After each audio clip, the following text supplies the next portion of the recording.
अपने जेठ के आगे खड़े होकर कितना कुछ बोलती गई। ये भी नहीं सोचा क्या बोलूं क्या नहीं बोलूं, क्या बोलना उचित है क्या नहीं है, कुछ नहीं सोचा। क्या हो क्या तुम? हाँ, क्या हो? उनके छोटे भाई की विधवा हो बस। और उसी बात का लिहाज करते हुए यहां बैठे बैठे सारी बातें सुनते गए, अपमान का घूंट पीते गए। वरना आज तक इस घर में किसी ने इनकी एक बात नहीं टाली भावना। और आज अगर दीपक होता तो वो भी नहीं टालता। वो होते भाभी,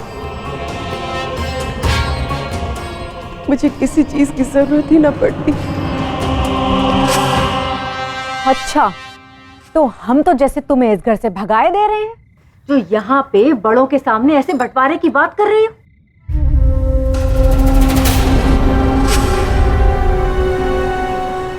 नहीं भाभी, बस बस बस बस, चुप, एकदम चुप। ये जो तुम्हारा तिरिया चरित्र है ना, ये बड़ा निराला है।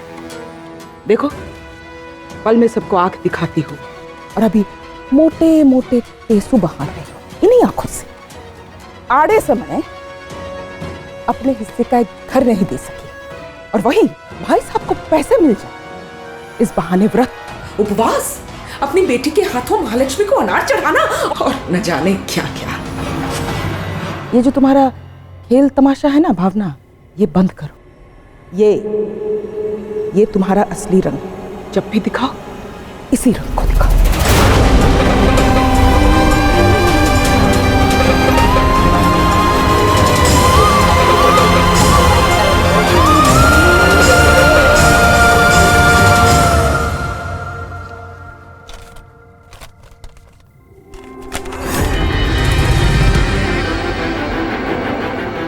कब तक बचते रहेंगे भैया?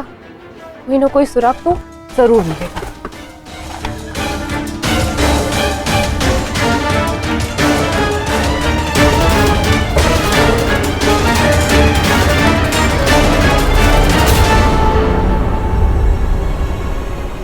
कल मेरे एक बहुत ही करीबी दोस्त का फोन आया था। वो पास में अस्पताल है ना, वहां पर वो डॉक्टर है, तो मैं उसी से मिलने चला गया था। भैया तो कह रहे थे कि वो किसी से मिलने गए, तो फिर ये 10,000 का बिल किस खुशी में कटवा आए? देखा भैया, कर लिया ना आपकी झूठ की पूछ। कैसे बचेंगे?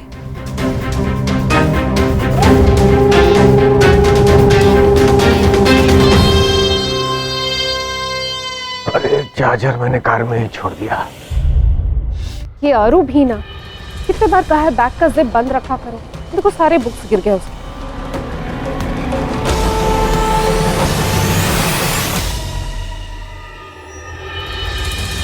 सही टाइम पे देख लिया, वरना अभी पकड़ी जाती छानबीन करते हुए। Thank you. You're welcome।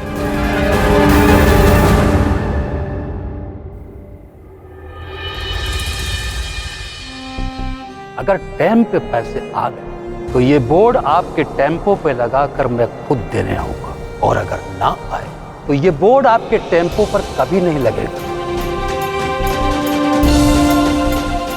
नहीं विकास भैया, मैं भानु भाई साहब की बात से सहमत नहीं हूँ। मैं आपको बरसाती वाला कमरा नहीं दे सकती। दद्दू, ये सब मेरी वजह से हो रहा है ना।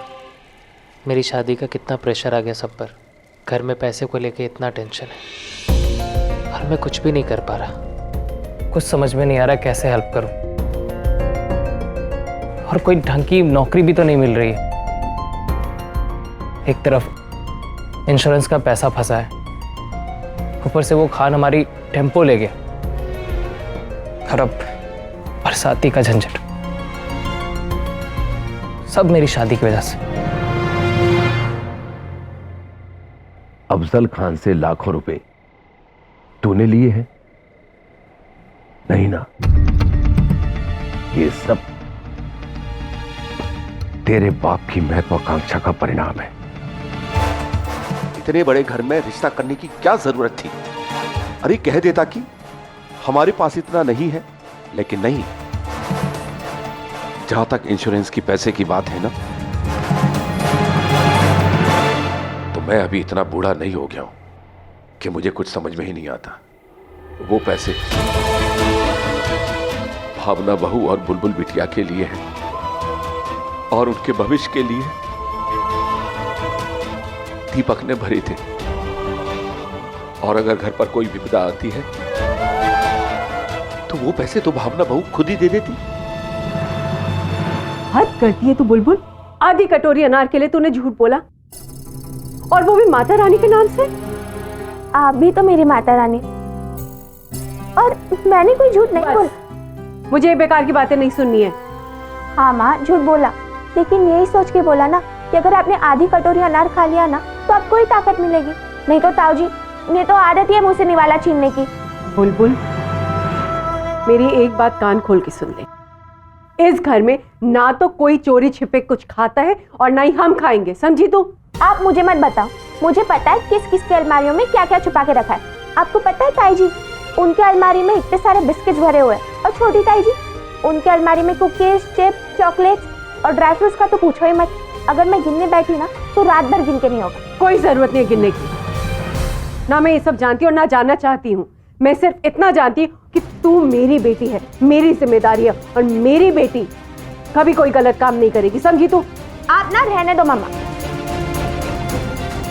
क्या हुआ? क्या बोलना चाहती है? बोल। माँ, जैसे आप जानती नहीं, ताऊ जी ने कहा था ना कि LIC के पैसे वो फुल फैमिली के लिए यूज करेंगे, तो क्यों वो प्लान्स बना रहे हैं अपने बेटे की शादी के लिए वो पैसे यूज करने के लिए? ताऊ जी ना सिर्फ ये सारे पैसे हड़पना चाहते हैं और अपनी शान बढ़ाना चाहते हैं। जब उनकी हैसियत है ही नहीं अपने बेटे की इतनी बड़ी शादी बनाने की, तो क्यों वो ये सब करे मेरे पापा के पैसों के साथ?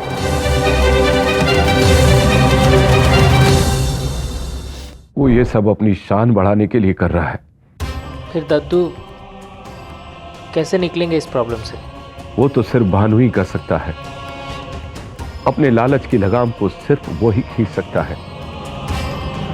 इस घर में इतनी परेशानी का माहौल चल रहा है और तू यहाँ पे तेरा मेरा लगा के बैठी हुई है। हाँ, क्योंकि ना यहाँ भी ना सब अपना अपना देखते हैं। और तू भी तो अपना ही देखती है ना।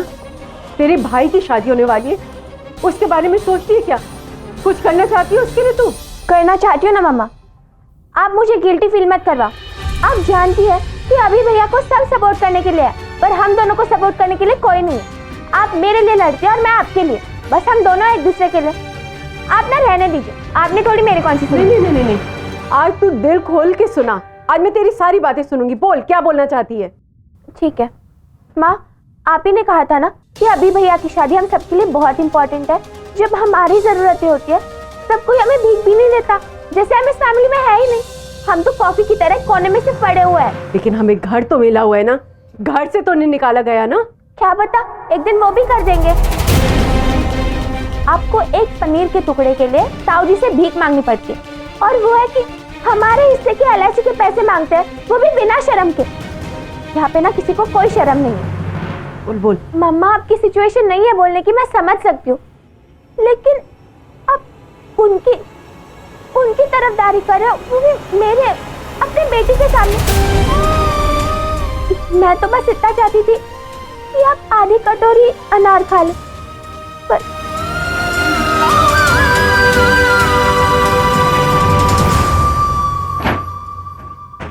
अरे विद्या, मैंने इसलिए कहा था क्योंकि वहां बात बहुत बढ़ गई थी यार। अरे कभी सुनना भी सीखो यार। आज सब कुछ तोड़ के ही मानोगी क्या? क्यों, आंखें नहीं दिखाएंगे? बाहर तो ऐसे उंगली दिखा के मुझे चुप करा दिया। मैं बता दे रही हूँ आपको, मैं कोई ऐसी बीवी नहीं हूँ जो आपने बोला बैठ जाओ तो बैठ जाओ और बोला खड़े हो जाओ तो खड़े हो जाओ। किस तरह की बीवी हो तुम? हाँ, सारे किए कराए पर पानी फेरने वाली बीवी? ये कराए पे मैंने पानी नहीं फेरा, भावना ने पानी फेरा है। और आप मुझे ये बताइए कि आपने मुझे बाहर चुप क्यों कराया? क्योंकि मुझे नहीं लगता है कि भावना ने कुछ गलत किया। उसने जो कुछ किया सही किया है। तो आपने भाई साहब के सामने कुछ ऐतराज तो किया नहीं? अरे यार, आप उस बैल बुद्धि के साथ सीन कौन लड़ाएगा? लेकिन भावना की तो चांदी ही चांदी हो गई ना। और अगर आज भावना कुछ ना बोलती तो किसी की चांदी नहीं होती, न तुम्हारी न मेरी, सिर्फ भाई साहब की। बेटा मैं तेरी हर बात समझती हूँ और मुझे खुशी है कि तू अपनी माँ के लिए इतना सोचती है, लेकिन बेटा ये जो पैसा है ना, बहुत अजीब चीज होती है। ये रिश्तों को जोड़ता भी है और तोड़ता भी है। अब तू खुद को ही देखना, जब से LIC के पैसे आने की बात हुई है तब से तू मुझसे किस तरह से बात करती है, कितने सवाल जवाब करती है। तेरे ताऊजी इतने बुरे इंसान नहीं है बेटा। तेरे ताऊजी ने हमारे लिए कितना कुछ किया है। जब तेरे पापा का एक्सीडेंट हुआ था तो उनका अस्पताल का बिल किसने भरा था? तेरे ताऊजी ने ना। उनकी 13वीं पे 300 लोग आए थे बेटा, उन सब का भोज किसने करवाया था? तेरे ताऊजी ने। हाँ मैं जानती हूँ कि वो 2-4 कड़वे बोल देते हैं, लेकिन बोल ही तो है ना बेटा, कोई पत्थर तो है नहीं जो लग जाएगा। बेटा तू ये सोच कि तेरे पापा के गुजरने के बाद अगर इन्होंने हमें शरण नहीं दी होती तो हम कहाँ जाते, किसके पास जाते? हाँ वो सिर्फ इसलिए ना क्योंकि उन्हें मुफ्त की नौकरानी जो मिली। तो तुझे क्या लगता है तेरे ताऊजी बस हाथ पे हाथ रखे झूला झूलते रहते? बेटा वो इस उम्र में भी धूपों में दौड़ धूप करते हैं, शादियों के ऑर्डर्स लेके आते हैं। अगर वो सारा बाहर का काम संभालते और मैं घर का संभालती तो क्या बुराई है?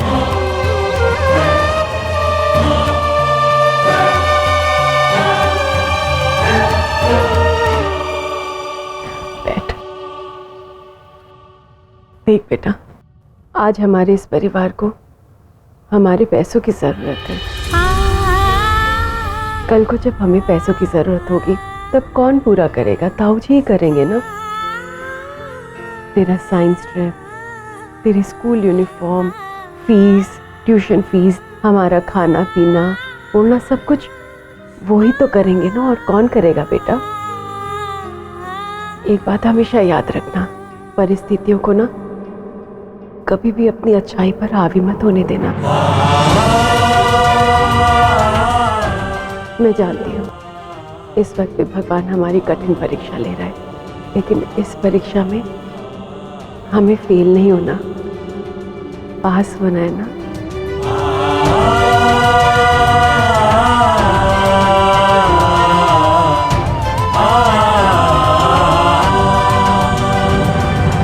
अभिषेक की शादी उस सोनार के घर में करने के चक्कर में भाई साहब का बस चलेगा तो सारे घर को गिरवी रख देंगे। अरे कितना कर्जा ले रखा है उन्होंने। दीपक के बीमा के पैसों पे भी नजर गड़ाए बैठे हैं। अब बरसाती का पैसा भी अभिषेक की शादी में फूंक देते। हम क्या बेवकूफ हैं? अरे मैं वहां कुछ बोल नहीं पाया, क्योंकि बोलता तो 2 कोर खाना भी मुहाल कर देते। वो तो अच्छा हुआ कि भावना ने बोल दिया, इसलिए मैंने तुम्हें वहां चुप रहने के लिए कहा। अच्छा, ये तो मैंने सोचा ही नहीं। ठीक कह रहे हैं आप। वैसे कहना पड़ेगा, भावना ने पहली बार जिंदगी में अकल का काम किया है। तुम भी थोड़ा अकल का काम किया करो, थोड़ी अकल से सोचा करो। और आप भी घर आ जाया करिए। फिर घर?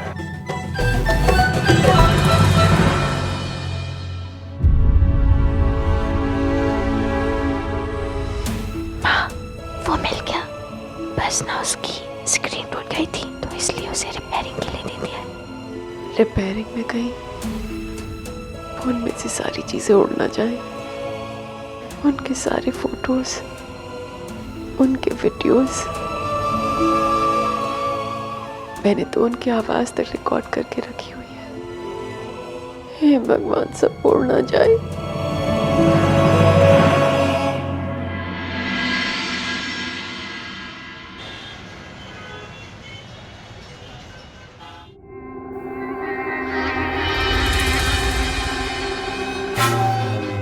बस बढ़िया से खेलना स्वाति, मौका न छूटे।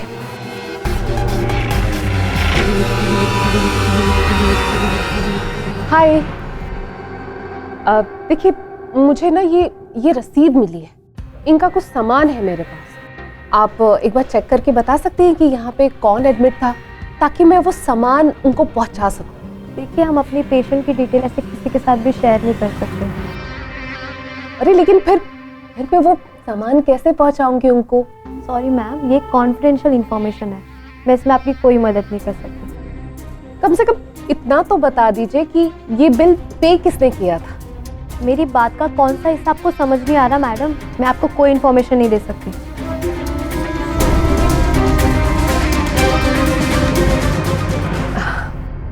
अच्छा, सॉरी, मैं आप समझी। यू नो सिस्टर, आपकी इस हेल्प के बदले मैं आपको कुछ दे सकती हूँ। You know, under the table. आप मुझे रिश्वत दे रही है? प्लीज लीव, जाइए यहाँ से। अरे मेरी बात तो सुनो।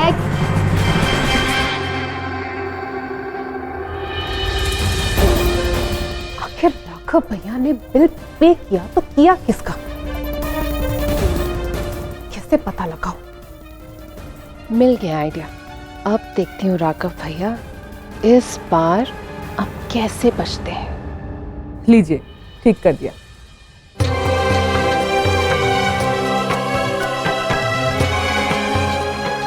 नहीं विकास भैया, मैं भानु भाई साहब की बात से सहमत नहीं हूँ। मैं आपको बरसाती वाला कमरा नहीं दे सकती। भाई साहब तो अब तक नाराज है कल की बात से।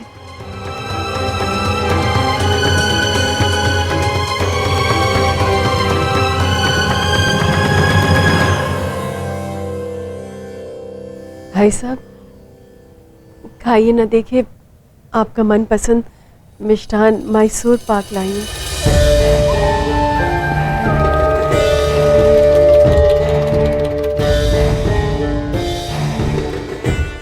खाइए ना, लीजिए।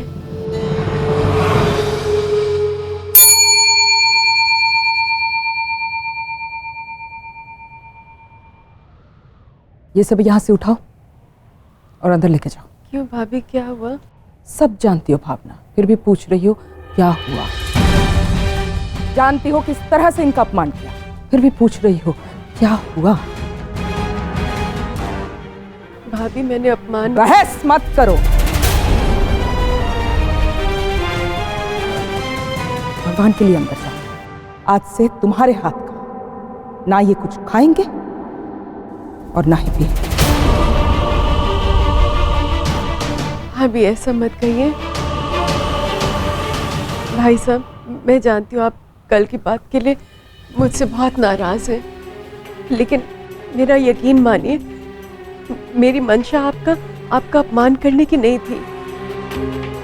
हाँ, मैं मानती हूँ मुझसे गलती हुई, मुझे बाहर वाले के सामने अपने घर की बात इस तरह से नहीं करनी चाहिए थी, लेकिन उन्होंने अचानक से सबके सामने मुझसे ऐसी बात पूछ ली कि मैं झूठ भी नहीं बोल पाई। इस बात के लिए अपनी छोटी बहन समझकर मुझे माफ कर दीजिए। इस तरह से मुंह मोड़कर मत बैठिए। आप नहीं खाएंगे ना तो हम में से किसी के भी गले से निवाला नहीं उतरेगा। प्लीज खा लीजिए। मैं कहती हूँ ये तो बड़ा अच्छा खेल रही थी, कहीं घबराहट में बरसाती ही ना दे दे। वही तो बहू, तू परेशान मत हो, उसका गुस्सा ठंडा हो जाएगा। तूने वही किया जो तुझे ठीक लगा, इसमें माफी मांगने वाली कोई बात नहीं। ये बात सच है कि ऊंची आवाज में सिर्फ बड़े लोग बात करते हैं, उन्हीं को अच्छी लगती है, लेकिन अगर बात में सच्चाई हो तो फिर बड़ा क्या और छोटा क्या, सभी को बोलने का हक है, कोई भी बोल सकता है। बाबूजी आप ही भाई साहब को समझाइए ना, वो इस तरह से मुझसे नाराज होके बैठेंगे तो मैं सहन नहीं कर पाऊंगी। प्लीज भाई साहब माफ कर दीजिए। नहीं, क्या करे, तुम्हारी इस माफी का क्या करे बोलो? अचार डाले? हाँ, अगर बरसाती बेचने का मन बना लो तब कोई बात नहीं।